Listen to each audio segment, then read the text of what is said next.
What has your education done for you?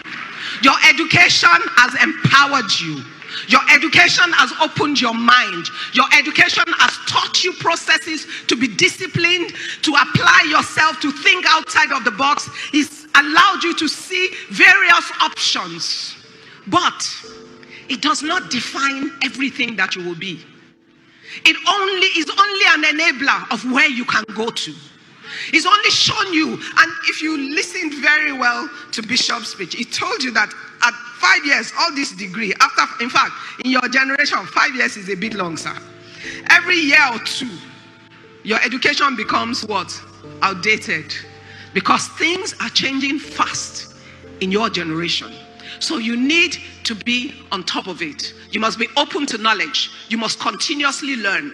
But more than anything else, you must apply your talents combined with everything you have been taught. Now, the certificate and the education has its place. But guess what? The real things that will separate you outside: your character, your personality, how you handle human beings, your ability to respond to situations, your ability to be creative in every impossible situation, your ability to engage with human beings with respect and a sense of dignity, knowing that every human being, rich or poor, small or big, counts. That not your neighbors, not the son of the minister or the son of the governor that you know, no. That the son of your house help, the son of your father's driver, that the gatesman in your house, every single human being that you will meet will count in your life, because you do not know where you will meet them again. Human beings are mobile. They change form every season.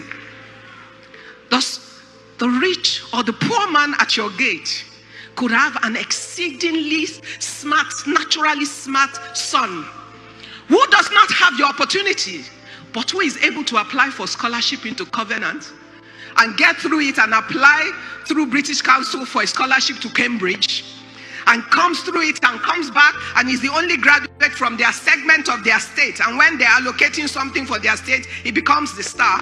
And before you know it, he's sitting in a place where even you, with all your opportunities, you haven't sat.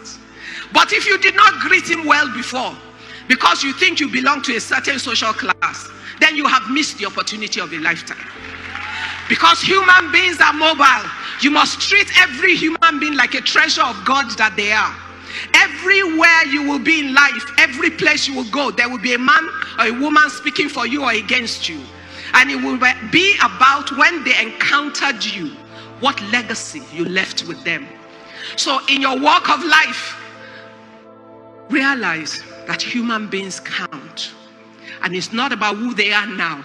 It's about who they can be that you do not know. Because even you do not know just how far the Lord will take you or the places you will sit. You will have a sense of it, but time will always unfold and reveal many things about you. There's something I want to take you through. It was written by Gandhi. One of his things that was important to him, he said, don't seek wealth without work. Don't. The fact that you see many people that seem rich around you, but you cannot account for their wealth, don't seek to be like them. Because we know many that have come and have gone. Those kind of wealth do not last generations. They do not even last decades. They come today, they disappear tomorrow. When you search the Bible, you will see how the palm tree and the grass. I shall not turn this into a sermon. Do not seek pleasure without a conscience. Whatever you think will give you joy, don't do it at the expense of another. Be careful, because human beings, people count, people matter. Have pleasures of life that is comfortable and good, but allows you to still be accountable for how you influence or affect the lives of others. Do not seek knowledge without character. What they've taught you here is knowledge with character. Because it doesn't matter if you got first class. If you're a man that cannot be trusted, you will not go far. It does not matter how brilliant or how smart you are. With all the brilliance and the smartness, if you commit a fraud in a bank, you will sleep in jail for many years. It doesn't matter how great you are. They tell you that a tiny hole can sink a ship. The tiniest of hole that can sink you is the hole of character. And don't convince yourself that is not true in Nigeria. Because remember, seasons change. Seasons change. What seemed acceptable yesterday, tomorrow a new wind can come. But those that do the right thing always will always be current for all seasons. And it will be great. So don't seek for knowledge without character. Don't seek for commerce without morality. You're a school that teaches entrepreneurship a lot.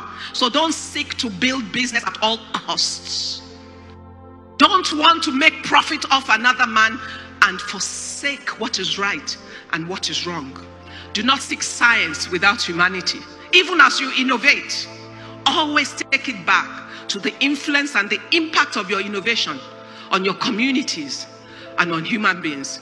At the end of the day, last week I was speaking at a conference in Barcelona, sir. It was called the European Conference on Conscious Capitalism. And I was invited to speak on the African view of it. And my point is, I showed them a picture of when we were trying to recruit for the immigration services, if anybody remembers. And a whole stadium was filled with people applying for how many slots, and some people died. Somebody made money off that. But the part of science and humanity is this. How do you even, we're in the season where with artificial intelligence and technology development, many factories don't need many human beings because there's so much efficiency you can achieve with artificial intelligence and machinery. There's the biggest factory assembling all your iPhone in China. By setting up one factory, sir, 1 million jobs were eliminated. Robots all the way. The question is, what do we do with the human beings that were eliminated? How quickly can we train our own people enough for new jobs? How many new jobs have we created to replace the ones we're eliminating?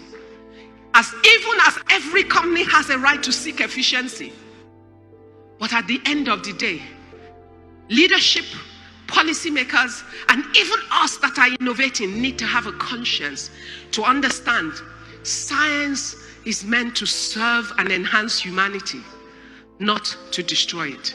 So when you apply your scientific knowledge and you innovate, always balance it out. How does it affect humanity? Because we have the choices. It's within our control to decide what we do with our innovation.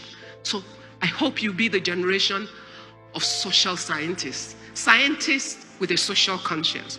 Don't worship without sacrifice. God bless you. Okay, if a man is hungry, give him food. God has blessed him when you feed him. Don't be the one that worships without understanding that there are sacrifices required of you in your own capacity in trying to build your community. Don't get into politics without principle. Don't support a man because he's your uncle or he's your auntie, he's your neighbor, or he's from your village, or because he will bless you if he gets into position. And many people have been disappointed by those things.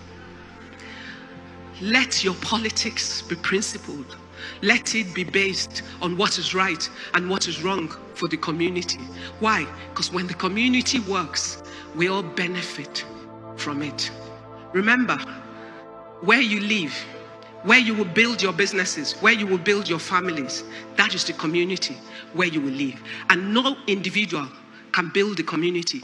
Every single individual contributes to what the community is. And except each one of you takes personal ownership to commit to do your part to build the community of the country and the continent that you want to live in, you will not have what you want. Not because God has not allowed it or because it's not possible, but because we have not committed to creating that which we say that we seek.